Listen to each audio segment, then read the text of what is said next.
നമസ്കാരം, ജന്മഭൂമിയിലേക്ക് സ്വാഗതം. ഇന്ത്യയുടെ വിദേശ നയത്തിൽ സംസ്ഥാന സർക്കാരുകൾക്ക് പങ്കുണ്ടാകണമെന്ന ഭരണഘടനാ വിരുദ്ധ വാദവുമായി കട്ടിംഗ് സൗത്ത് സംഘാടക ധന്യ രാജേന്ദ്രൻ. വിദേശകാര്യങ്ങൾ കൈകാര്യം ചെയ്യാൻ കേരള സർക്കാർ IAS ഉദ്യോഗസ്ഥയ്ക്ക് നിയമനം നൽകിയ വിവാദത്തിന്റെ പശ്ചാത്തലത്തിലാണ് ബംഗളൂരുവിലെ ന്യൂസ് മിനിറ്റ് എഡിറ്ററും DG പബ് ചെയർപേഴ്സണുമായ ധന്യയുടെ രംഗപ്രവേശം. കേന്ദ്ര സർക്കാരിന്റെ അധികാര പരിധിയിലുള്ള വിദേശകാര്യത്തിൽ ഇടപെടരുതെന്ന് കഴിഞ്ഞ ദിവസം കേന്ദ്ര സർക്കാർ കേരള സർക്കാരിന് താക്കീത് നൽകിയിരുന്നു.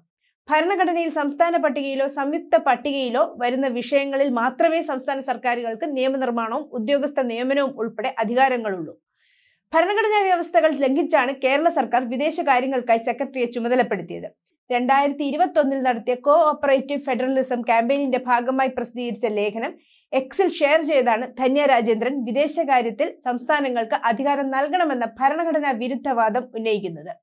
സ്വാതന്ത്ര്യത്തിനു മുൻപ് നാട്ടുരാജ്യങ്ങൾക്ക് വിദേശ രാജ്യങ്ങളുമായി ഉണ്ടായിരുന്ന വ്യാപാര, വാണിജ്യ, സാംസ്കാരിക ബന്ധങ്ങൾ പുനഃസ്ഥാപിക്കുന്ന തരത്തിൽ സംസ്ഥാന സർക്കാരുകൾക്ക് അധികാരം നൽകണമെന്ന അപകടകരമായ വാദമാണ് ഉന്നയിക്കുന്നത്. തമിഴ്നാടിന് ശ്രീലങ്കയുമായും കേരളത്തിന് അറേബ്യൻ രാജ്യങ്ങളുമായും പഞ്ചാബിന് കാനഡയുമായും കർണാടക, ഗുജറാത്ത്, ആന്ധ്ര സംസ്ഥാനങ്ങൾക്ക് US-ഉമായും ലഡാക്കിനും സിക്കിമിനും ചൈനയുമായും UP-ക്കും ബീഹാറിനും നേപ്പാളുമായും നേരിട്ട് വിദേശകാര്യ നയതന്ത്ര ബന്ധത്തിന് അധികാരം വേണമെന്നാണ് ലേഖനത്തിലെ വാദം.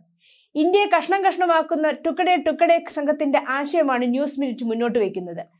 വിവാദ ഹംഗേറിയൻ അമേരിക്കൻ ശതകോടീശ്വരൻ ആക്ടിവിസ്റ്റ് ജോർജ് സൊറോസിന്റെ ഇന്ത്യൻ പ്രതിനിധികളിൽ ഒരാളായ ധന്യ രാജേന്ദ്രനെതിരെ ഇന്റലിജൻസ് ബ്യൂറോ IB അന്വേഷണം നടത്തുന്നതായി നേരത്തെ ജന്മഭൂമി റിപ്പോർട്ട് ചെയ്തിരുന്നു. ആഭ്യന്തര പ്രശ്നങ്ങൾ സൃഷ്ടിച്ച് അന്താരാഷ്ട്ര തലത്തിൽ മാധ്യമ സ്ഥാപനങ്ങൾക്ക് സഹായം നൽകി സർക്കാരുകളെ അട്ടിമറിക്കാൻ വളരെ കാലമായി സൊറോസിസ് ശ്രമിക്കുകയാണ്.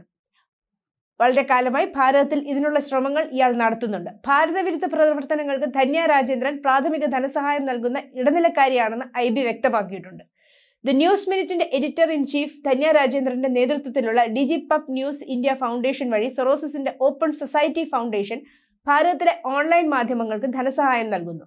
ധന്യ രാജേന്ദ്രനാണ് DG പബിന്റെ ചെയർപേഴ്സൺ. വിദേശ ഫണ്ട് സ്വീകരിക്കുകയും രാജ്യദ്രോഹ പ്രവർത്തനങ്ങൾക്ക് സഹായിക്കുകയും ചെയ്ത DG പബ് മേധാവി എന്ന നിലയിൽ അവർ കേന്ദ്ര ഏജൻസികളുടെ റഡാറിന് കീഴിലാണ്. News desk, Janmabhumi.